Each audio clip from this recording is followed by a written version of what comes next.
Hello UGC net aspirants, I am Anshika. तो आज का टॉपिक है कि how did I score more than 70 marks in UGC net paper 1।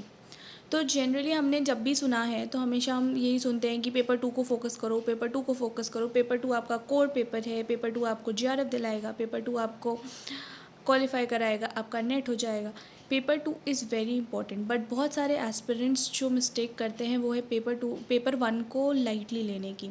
ये मिस्टेक मैंने भी की थी अपने फर्स्ट अटेम्प्ट में। मैंने पेपर 1 से ज़्यादा कुछ नहीं पढ़ा था। मुझे टीचिंग एप्टीट्यूड, कम्युनिकेशन और रिसर्च थोड़ा सा ईजियर लगे थे क्योंकि मैंने रिसर्च अपने पोस्ट ग्रेजुएशन के टाइम पढ़ रखा था। तो मुझे लगा कि मैं टीचिंग एप्टीट्यूड, कम्युनिकेशन, रिसर्च और रीडिंग कॉम्प्रिहेंशन आता है उसमें स्कोर कर लूँगी and I will score decent marks there. और पीडी और हायर एजुकेशन मैंने थोड़ा थोड़ा देख लिया था ऊपर ऊपर से। आई थॉट कि आई विल स्कोर देयर। और आईसीटी के हिसाब से मुझे लगा था थोड़ा करंट अफेयर में अगर आया बेसिक टेक्नोलॉजी के हिसाब से तो शायद मैं एक दो क्वेश्चंस उसमें से निकाल लूँ तो मेरा हो जाएगा। बट मेरे से गलती ये हुई कि मैंने डीआई, मैथ्स को कम्प्लीटली इग्नोर कर दिया, रीजनिंग, इन सब चीज़ों को मैंने बहुत कम्प्लीटली इग्नोर कर दिया क्योंकि मैं भी ये वीडियोस देख के गई थी कि पेपर 1 को आप पेपर 2 को पहले अटैम्प्ट करो, पेपर 2 बहुत इंपॉर्टेंट है। नो डाउट पेपर 2 बहुत इंपॉर्टेंट है, बट कई बार क्या होता है ना कि हम पेपर 2 को इतना ज़्यादा सीरियसली या इतना ज़्यादा उस पर टाइम इन्वेस्ट कर देते हैं कि पेपर 1 के लिए हमारे पास टाइम ही नहीं बचता, चाहे वो अटैम्प्ट करने के टाइम हो जैसे आप एग्ज़ाम में हो तब, या चाहे वो प्रिपरेशन के टाइम पे हो। तो टाइम टेबल बनाना बहुत इम्पॉर्टेंट है। तो मैं अपने कुछ जो मेरे इंसाइट हैं वो मैं आप लोगों के साथ शेयर करना चाहूँगी। अगर आप पेपर 2 में अच्छे हैं बिकॉज़ वो आपका सब्जेक्ट है तो ऑफकोर्स आप उसमें थोड़ा बेटर होंगे पेपर 1 के कंपैरिजन। तो अगर आप पेपर 2 को 2 घंटे दे रहे हैं ना अपने पढ़ाई में, तो एटलीस्ट पेपर 1 को आपको उस पर्टिकुलर दिन 1 घंटा देना ही देना पड़ेगा। ठीक है। अगर आप मैथ्स और डीआई में बहुत अच्छे हैं तो फिर आपको कंप्लीट आप खुद ही प्रिपेयर कर लेंगे। बट अगर आप मैथ्स और डीआई में बहुत अच्छे नहीं हैं तो आप उसे कम्प्लीटली इग्नोर मत कीजिए क्योंकि डीआई से ना सीधे सीधे 10 नंबर निकलते हैं। अब सोचो अगर मेरे डीआई पूरे पाँचों सही थे तब मेरे 70 प्लस मार्क्स आए। अगर मेरे 10 नंबर सीधे सीधे घट जाते, मैं शायद बॉर्डर लाइन नेट क्लियर करती या शायद नहीं कर पाती। ठीक है। तो वो डीआई बहुत ज़्यादा इम्पॉर्टेंट है। अब उनको पढ़ना कैसे है आई टेल यू। कोई भी यूट्यूब वीडियो उठाओ, ठीक है, इसमें बहुत सारे मैथ्स ऐसे ऑलरेडी बहुत सारे कोचिंग क्लासेस होते हैं। तो उसमें आप ऐसा बहुत सारे मतलब जो एसएससी पढ़ा रहे हैं या तो उसमें ना मैथ्स और डीआई के ऑलरेडी बहुत सारे वो दे रखे हैं। ठीक है। तो अगर आप उनसे प्रिपेयर करो तो वो तो बेस्ट है। नहीं तो पेपर 1 के पुराने PYQs उठाओ, पेपर 1 के पेपर्स उठाओ and you will find it free on internet. आप वो उठाओ और उसके बाद आप उनको सॉल्व करो। You will find DI really easy. थोड़े कॉन्सेप्ट्स आपको ऑफकोर्स क्लियर करने पड़ेंगे जो मैंने मेजरली इतने एनालिसिस में देखा है। परसेंटेज से क्वेश्चन आते हैं, सिंपल इंटरेस्ट, कंपाउंड इंटरेस्ट से क्वेश्चन आते हैं, कभी कभी सेलिंग प्राइस, कॉस्ट प्राइस से आ जाते हैं, स्पीड और डिस्टेंस वाले क्वेश्चंस रहते हैं, या कभी कभी उससे वो जो वर्क और मेन वाले क्वेश्चंस होते हैं ना कभी कभी उनसे भी क्वेश्चंस बनते हैं। तो आप कुछ 5-6 टॉपिक्स उठा लो और देख लो कि हाँ मुझसे ये हो रहा है, ये मैं सॉल्व कर लूँगी या कर लूँगा। ठीक है। उस बेसिस पे फिर आप अपनी तैयारी करो क्योंकि डीआई और मैथ्स आपको छोड़ना मुझे नहीं लगता सही है क्योंकि डीआई में तो सिर्फ रेशियो, परसेंटेज ये सब होते हैं। तो अगर आप एक बार बेसिक क्लियर कर लो तो, और ज़रूरी नहीं आपको बहुत बहुत हाई लेवल क्वेश्चंस नहीं पूछते जैसे एसएससी बैंकिंग एग्जाम से पूछते हैं कि आपको बहुत कम टाइम है, आपको अच्छा खासा टाइम मिलता है। तो आप वो प्रिपेयर करो। टीचिंग एप्टीट्यूड, कम्युनिकेशन हो गया, ये दोनों ऐसे यूनिट्स हैं, ये बहुत ही इजी यूनिट्स हैं। ठीक है। अगर आप इसकी थ्योरी क्लियर समझ लो तो आपको बहुत इजी हो जाएगा पेपर 1 में स्कोर करना। बट इसमें प्रॉब्लम पता क्या आता है कि वो बहुत बार ना इनके यूनिट्स के जो क्वेश्चंस होते हैं वो बहुत ही अनप्रिडिक्टेबल होते हैं। तो वो हम जिन्होंने क्रैक कर लिया या जो पढ़ा रहे हैं उनके लिए तो बहुत इजी होता है ये समझाना कि अरे इस बार इस यूनिट से आए तो हम नेक्स्ट कोर्स में अपने वो ऐड कर देंगे या वो सब्जेक्ट वो क्वेश्चंस ऐड कर देंगे। बट वहाँ अगर आप सिर्फ टीचिंग एप्टीट्यूड और कम्युनिकेशन से जा रहे हैं तो आप बहुत डिफ़िकल्टी फेस कर सकते हैं, बिकॉज कई बार बहुत ही अनप्रडिक्टेबल क्वेश्चंस आते हैं, आपको पता भी नहीं होता कि ये क्वेश्चंस कैसे आ गए, आप समझ ही नहीं पाओगे। कई बार ना लैंग्वेज इतनी ट्विस्ट कर देते हैं ना क्वेश्चंस की कि आपको समझ ही नहीं आएगा कि ये टीचिंग एप्टीट्यूड का क्वेश्चन है, ये कम्युनिकेशन का क्वेश्चन है। तो वो चीज़ अगर आप सोलली 2 या 3 यूनिट पे रिलाई करते हुए जा रहे हैं तो आई थिंक, मुझे ऐसा लगता है कि आप बहुत बड़ी प्रॉब्लम में फंसने वाले हैं। दूसरी चीज़, मुझे ऐसा लगता है पेपर 1 को ना लोग बहुत मॉक टेस्ट से ज़्यादा आई वुड प्रेफर, क्योंकि मुझे सबने, जब मैं अपना प्रिपरेशन कर रही थी तो मुझे सबने बोला कि मॉक टेस्ट लगाओ, मॉक टेस्ट लगाओ, मॉक टेस्ट लगाओ। बट मैंने पहले अटेम्प्ट्स में अपने मॉक टेस्ट लगाया भी, बट मुझे मॉक टेस्ट से उतना फ़ायदा नहीं हुआ जितना मुझे PYQ से हुआ। मैंने जब पुराने पेपर्स उठा उठा के उनको लगाना स्टार्ट किया ना, तब मुझे समझ आया कि हाँ, मैंने पढ़ाई तो बहुत की थी अपने पुराने अटेम्प्ट में, बट मुझे जब मैं वहाँ पेपर अटेम्प्ट करने गई ना, तब मुझे लगा कि पेपर तो समझ ही नहीं आ रहा है, दिमाग के ऊपर से जा रहा है। वो क्यों हो जा रहा था? क्योंकि मैंने PYQ सॉल्व नहीं किए थे उतने। तो लैंग्वेज ना NTA बहुत ही दिमागदार है, तो लैंग्वेज NTA बहुत घुमा के पूछता है। तो आपको कई बार, आपको शायद वो टॉपिक आपने पढ़ा होगा बट आप समझ ही नहीं पाओगे। ठीक है। अच्छा, और मैं इसीलिए भी पेपर 1 को फोकस करने के लिए कह रही हूँ, क्योंकि कई कई बार ना अगर आप पेपर 1 में स्कोर कर लेते हो अच्छा, और पेपर 2 में किसी भी रीज़न की वजह से आप जितना एक्सपेक्ट करके गए थे ना, उतना आप स्कोर नहीं कर पाए, तो भी पेपर 1 आपको बचा लेता है। ठीक है। अच्छा, ऑल्सो कई बार क्या होता है ना, पेपर 2 में या हायर एजुकेशन में भी बहुत क्रोनोलॉजिकल बेस्ड क्वेश्चंस आते हैं। अब मुझे बाकी सब्जेक्ट्स का तो नहीं उतना आइडिया नहीं है, बट मैं कोड 55 और मैनेजमेंट सब्जेक्ट में मैंने बहुत क्वेश्चन पेपर्स देखे हैं। तो कई बार वो बहुत डायरेक्ट क्वेश्चंस पूछते हैं। ठीक है। HRM और मैनेजमेंट में कई बार वो बहुत ही ज़्यादा कंटेंट बेस्ड पूछते हैं। तो आप अगर कोई भी टॉपिक उठा रहे हो ना पढ़ने के लिए, तो उसे पूरा थरली पढ़ो, पूरा आपको उसका क्लैरिटी होना चाहिए कि आप क्या पढ़ रहे हो, उसके अंदर क्या क्या हो सकता है, पूरा थरली पढ़ो। ये नहीं कि बस इतना आया था एक बार तो वो पढ़ लिया, वो हो गया। ठीक। अच्छा, अब उसके पेपर 1 जब हम पेपर अटेम्प्ट करने जाते हैं ना UGC नेट में, तो हमें क्या क्या करना है। तो पेपर 1, बहुत लोग बोलते हैं कि पेपर 1 को लास्ट में अटेम्प्ट करो, बट ऐसा नहीं करना चाहिए। मेरे पर्सनल एक्सपीरियंस से आपको पेपर 1 कभी भी लास्ट में अटेम्प्ट नहीं करना चाहिए।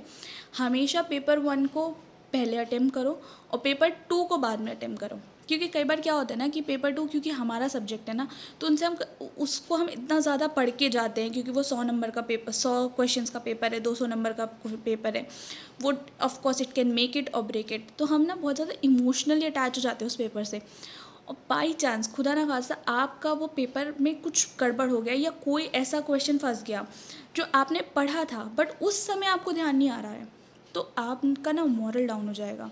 फिर नहीं होगी आपसे DI मैथ्स ये सब सॉल्व। फिर आप पेपर 1 और कहीं आपने उसमें ज़्यादा टाइम लगा दिया सोचने में, समझने में। जैसे पेपर दिसंबर अटेम्प्ट में एक क्वेश्चन आया था, human side of an enterprise, code 55 वालों को पता होगा। ह्यूमन साइड ऑफ एंटरप्राइज किस ऑथर ने ये बुक लिखी है? उसका आंसर था डॉगलस मैकग्रॉगर। बट मुझे वो पता था, बट मैं इतना ज़्यादा मुझे याद ही नहीं आ रहा है कि वो कौन सी किसने बुक लिखी है। मैं 2 ऑप्शंस में कंफ्यूज हो गई। एंड ट्रस्ट मी, इतना सिंपल क्वेश्चन, मैं इतना टाइम ले लिया था ना उस क्वेश्चन को सॉल्व करने, because you deep down you know कि आपने वो पढ़ा है, आपको वो याद आएगा, बट वो आपको याद नहीं आ रहा है। और पेपर 1 बचा था, तो जब टाइम चल रहा था ना, तो मुझे लगा कि यार टाइम तो मेरे पास बहुत कम बचा है, पेपर 1 भी बचा है, तो वो गलती नहीं करना। मेरे साथ 2 गलतियाँ ये हुई थी। मैंने DI में जो है वो DI में बहुत समय ले लिया था। तो जैसे ही मैंने DI में बहुत समय लिया, तो जब मेरे पास थोड़ा लास्ट में जो थोड़ा टाइम बचा था ना, तो मैं पेपर 1 क्वेश्चन समझ ही नहीं पाई उतना ज़्यादा। ठीक है। तो क्या, जब पेपर आप अटेम्प्ट कर रहे हो तो आपको क्या करना है, अगर आप DI में आपकी कैलकुलेशंस बहुत अच्छी हैं, आप बहुत अच्छे मैथ्स में बहुत अच्छे हो, मैथ्स DI में, तो आप क्या करोगे, आप DI में सबसे पहले अटेम्प्ट कर लोगे। अगर आप थोड़ा सा भी आपको डाउट है ना कि आप नहीं कर पाओगे, तो don't go for DI first. अगर आप DI के लिए जा भी रहे हो तो उस पर टाइम सेट कर लो, 5 या 10 मिनट हम DI पे देंगे। अगर DI उतनी देर में नहीं हुआ, हट जाओ, आगे बढ़ो, पेपर 1 अटेम्प्ट करो, पेपर 2 अटेम्प्ट करो। और क्योंकि अगर आपको पेपर 2 आपने सही से पढ़ रखा है, और मैं HRM और कोड 17 की बात कर रही हूँ, अगर आपने पेपर 2 पढ़ रखा है तो आप उसमें थोड़ा अच्छा खासा टाइम नहीं लोगे, बहुत मतलब 2 घंटे आपको नहीं चाहिए होंगे उस पेपर के लिए, आप कर लोगे। उसके बाद जो आप देखो, आप अगर आपके पास 20-25 मिनट बच रहे हैं ना लास्ट में, तो आप डीआई को दो। और फिर एकदम, क्योंकि आपका पूरा पेपर हो चुका है, अब सिर्फ डीआई बचा है, तो अब आप डीआई को मेहनत करोगे, आप डीआई पे जाओगे, आप अब उसमें पूरे कामली उसको सॉल्व कर पाओगे। तो this is my first advice.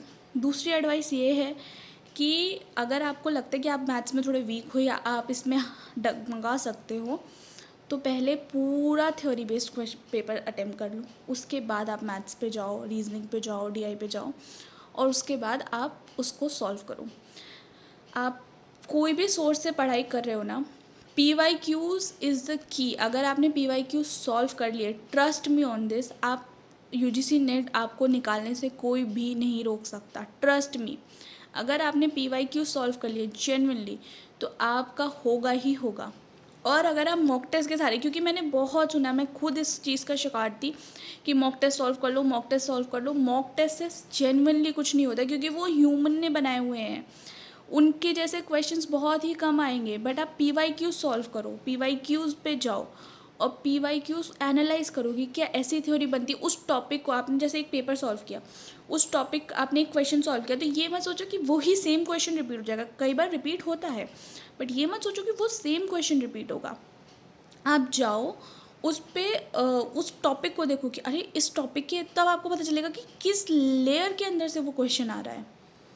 तो ये सब चीज़ें आपको एनालाइज करना पड़ेगा, और कोई आपको नहीं बना के देगा कि ये लो, ये कंटेंट है, इसको ले लो। इवन मैंने बहुत सारे कोर्सेज, बहुत सारी चीज़ें ऐसी देखी है जहाँ पे वो लोग क्लेम करते हैं कि नहीं, हमारा तो वर्ड टू वर्ड आता है, हम तो ये, बट ऐसा नहीं है। आपको कोई अगर इतना कंटेंट दे दे, आप पूरा का पूरा कैसे ग्रैप्स कर सकते हो? और उसमें से अगर 50% अटक गया और आपने वो चीज़ छोड़ी हुई है जो आप उस 50% में आ गई, तो आप कैसे करोगे? तो इन सारे क्लेम्स के साथ बिल्कुल मत जाओ कोचिंग्स के कि आपको हमारे में से पेपर आता है, हमने पूरा कोर्स क्रैक कर लिया है। नहीं, it is who you have to clear the. मैं सारे कोचिंग क्लासेस की अगेन मैं बात नहीं कर रही हूँ, बट मैंने जितने भी मेजॉरिटी देखे हैं पेपर 2 के लिए, कोड 17 और कोड 55 के लिए, और पेपर 1 के लिए, just don't blindly follow anybody on YouTube, not even me, trust me on this. मैं आपको अपने एक्सपीरियंस से बता रही हूँ कि mock test doesn't really work. P Y Qs आपको खुद एनालाइज करने, आप वो पी वाई क्यू लो, आप उसके बाद टॉपिक लो, उस पी वाई क्यू लो, उसको एनालाइज करो, उस टॉपिक को उठाओ, उसमें पढ़ो, और फिर वो टॉपिक क्लियर करते जाओ। थर्ड चीज़, रिवीजन्स इतने इम्पॉर्टेंट है ना। आप जितना भी कर लो, इतना डीप लेवल में एनटीए क्वेश्चंस पूछते हैं ना कि आप जितना भी डिफ्रेंशिएट कर लो, आप वहाँ पे कंफ्यूज हो जाओगे। तो अगर आपने रिवीजन नहीं किया है और आप कंसिस्टेंट नहीं रहे हो अपने प्रिपरेशन में, बहुत डिफ़िकल्ट होगा आपके लिए यूजीसी नेट क्रैक करना। तो be mindful of whatever you are watching, be really mindful. आप जो भी देख रहे हैं, जो भी पूछ रहे हैं, बहुत ज़्यादा आपको माइंडफुल रहने की ज़रूरत है। ऑल्सो आई वुड से कि किसी को भी ब्लाइंडली फॉलो मत करो कि मेरा 15 दिन में निकल गया, मेरा 20 दिन में निकल गया, मेरा 30 दिन में निकल गया। ट्रस्ट मी, ऐसा नहीं होता है।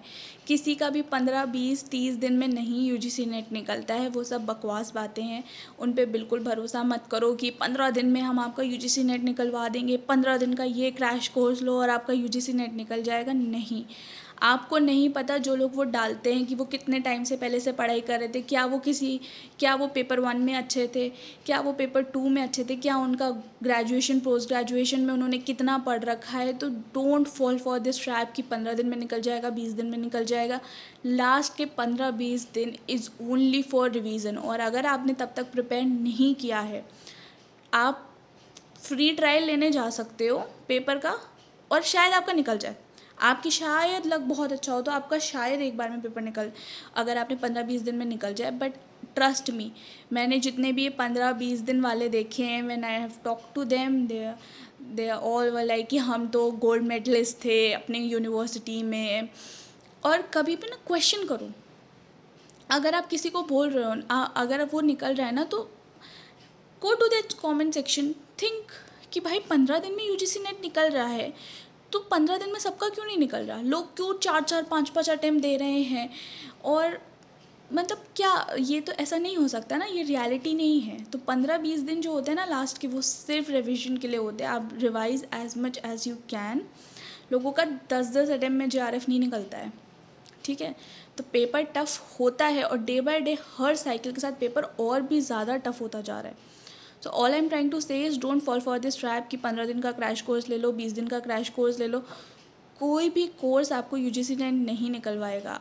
You are going to be assistant professors and junior research fellowship, मतलब आपको वो JRF और वो मिलने वाला है। आप असिस्टेंट प्रोफेसर हो गए इसके बाद, तो आपको लगता है कि अगर आप उस पे हो, आप PhD करोगे, आप रिसर्च स्कॉलर्स बनोगे, ठीक है, जूनियर रिसर्चर्स बनोगे इस एग्ज़ाम को क्लियर करने के बाद, तो आपको लगता है कि कोई भी इंसान आपको पढ़वा सकता है। अगर आपको अभी भी कोई और की ज़रूरत है एज अ क्रचेस, बैसाखी की तरह की, वो आपको सपोर्ट करे और आपको बस एक बता दे कि ये पढ़ लो और उसके बाद आपका हो जाएगा, तो आप रीथिंक करोगे कि आपको इस जेन्युइनली ये UGC नेट निकालना है।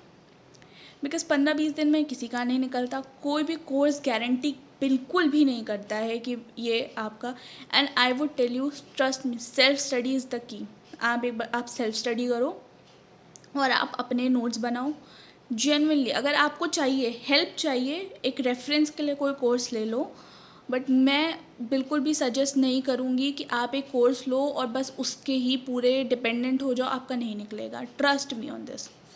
आप जितना भी, क्योंकि मैं नहीं बोल रही कि वो टीचर्स ख़राब है या उनका कोर्स ख़राब है। All I am trying to say is कि सबका पैटर्न अलग होता है, सबकी वीकनेस। जो कोर्सेज बनते हैं ना कोचिंग इंस्टीट्यूट्स में, वो बहुत ही जेनरिक बनते हैं। चाहे हम अगर अपना सिलेबस का भी देखें, एज अ प्रोफेसर कॉलेज में भी जो बनते हैं कोर्सेज, वो भी बहुत जेनरिक बनते हैं। ऐसा नहीं है कि वो हर किसी को केटर कर सके, हर किसी के को कस्टमाइज होके बने, नहीं। तो कोई भी कोर्स ज़रूरी नहीं अगर किसी और के लिए वर्क किया है तो वो आपके लिए भी वर्क करेगा। ऑल्सो तो आप लोग अपने हिसाब से, जो आपकी स्ट्रेंथ है और जो आपकी वीकनेसेस है, उस पर वर्क करो, and you will trust me. आप लोग जब ये UGC नेट क्वालिफाई करोगे ना, तब आपको लगेगा कि हाँ आपने कुछ किया है। Trust me on this. I really wish all the luck and success to everybody watching. All the best aspirants, don't give up. अगर कभी डीमोटिवेट हो रहे हो ना, तो खुद से बात करो, खुद को याद दिलाओ कि हम क्यों ये कर रहे हैं। ट्रस्ट मी, जितना भी है बाहर बहुत नेगेटिविटी है UGC नेट के अराउंड कि जॉब मिलेगी या नहीं मिलेगी, बट हाँ ये रियलिटी कि this exam doesn't guarantee a job. ये कोई ऐसे गारंटी नहीं करता है जॉब। आपको ये सिर्फ एक स्टेपिंग स्टोन है, उसके बाद आपको मेहनत करते रहना है। But don't get demotivated. अगर आप बहुत ज़्यादा अटेम्प्ट्स, अगर आपको लग रहा है, आप रीथिंक करो अपने डिसीज़न को। अगर आपको लग रहा है, अगर आपको गट फीलिंग हो रहा है, रीथिंक करो, but don't get demotivated. You will crack this, trust me. Stay blessed, stay happy, stay motivated, study hard, prepare for UGC NET December 2025, and I'll be here to definitely